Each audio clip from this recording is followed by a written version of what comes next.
Fake news ఫ్యాక్టరీలో ఈ వార్తలు రాయటమే కాకుండా ప్రతిదీ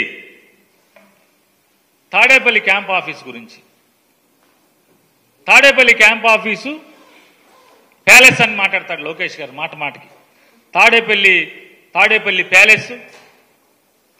నేను నారా లోకేష్ నాయుడు గారిని నేను ఒకటి రిక్వెస్ట్ చేస్తున్నా. నిజంగా మీలో ఎర్ర బుక్కు రాసింది నిజమైతే, అంత నిజంగానే మీరు కలేజా ఉన్న రాజకీయ నాయకుడైతే నేను మిమ్మల్ని రిక్వెస్ట్ చేస్తున్నా, హైదరాబాద్లో మీ జూబ్లీ హిల్స్ ఫోటోలు ఇంతవరకు ఎవరికన్నా చూపించారా? ఎవరన్నా ఒక్కసారి మీడియా టూర్ పెట్టండి. మీ హైదరాబాద్లో జూబ్లీ హిల్స్ ఇంటికి మీడియా టూర్ పెట్టండి, సాక్షి ఛానల్తో సహా.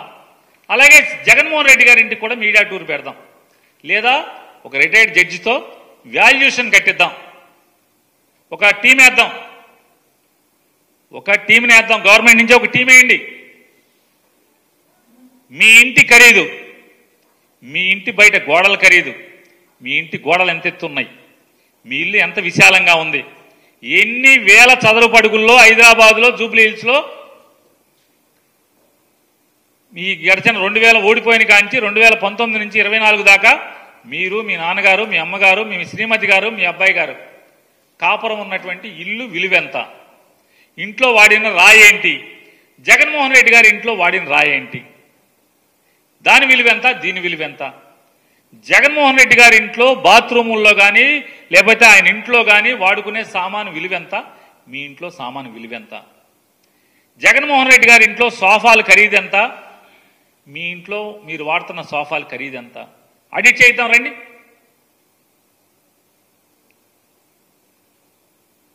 నిజంగా మీది ఎర్ర పుస్తకం నిజమైతే ఆడిట్ చేయించండి. ఒక సిట్టింగ్ జడ్జితో ఒక టీం వేసి ఆడిట్ చేయించండి. మొత్తం మీ ఫోటోలు, మీ ఇంటి ఫోటోలు బయటకు ఎందుకు ఎవరు? పవన్ కళ్యాణ్ గారు కూడా మీ ఇంటికి వస్తే మీ ఇంటి లోపల సోఫాలో కూర్చున్న ఫోటో ఇస్తారు తప్పితే మొత్తం మీ ఇల్లంతా ఎందుకు తీయనివ్వరు? తీయాలి కదా. మీ ఇల్లు ప్యాలెస్. ఇంతవరకు ఈ ప్రపంచానికి కనీసం ఎవరికి గృహప్రవేశానికి భోజనం కూడా పిల్లలేదు కదా ఎవరిని. మీ ఇంటే రానివ్వరు కదా, ఫోటో తీయనివ్వరు కదా.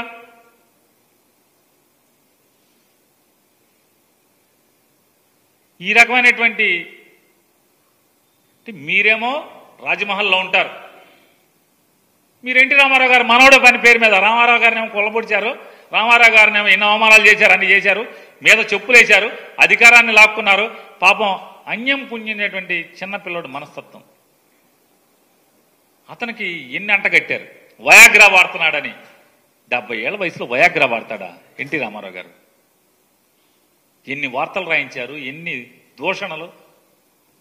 ఆయనేమో చాకరీ చేయించుకుంటాక ఒక ఆవిడ్ని పెళ్లి చేసుకుంటే, అన్నం పెట్టే దిక్కు లేక పెళ్లి చేసుకుంటే చివరికి ఆయనకి సెక్స్ కోరికలు, వయాగ్రాలు అంటగట్టి పిల్లోని పుట్టించాలంటున్నాడని అతన్ని వ్యక్తిత్వాన్ని హననం చేయటం. అంటే నాడు ఎన్టీ రామారావు గారి దగ్గర నుంచి ఈనాడు కానీ ఆంధ్రజ్యోతి కానీ చంద్రబాబు నాయుడికి వంత పాడేటువంటి మీడియా హౌస్లన్నీ కూడా నాడు ఎన్టీ రామారావు గారి దగ్గర నుంచి ఇవాళ జగన్మోహన్ రెడ్డి గారి వరకు చంద్రబాబుకి వ్యతిరేకంగా చంద్రబాబు అవసరాలు తీరటం కోసం, చంద్రబాబు రాజ్యకాంక్ష తీర్చడం కోసం, చంద్రబాబుని అధికారంలో కూర్చోబెట్టడం కోసం ఎంతటి వ్యక్తిని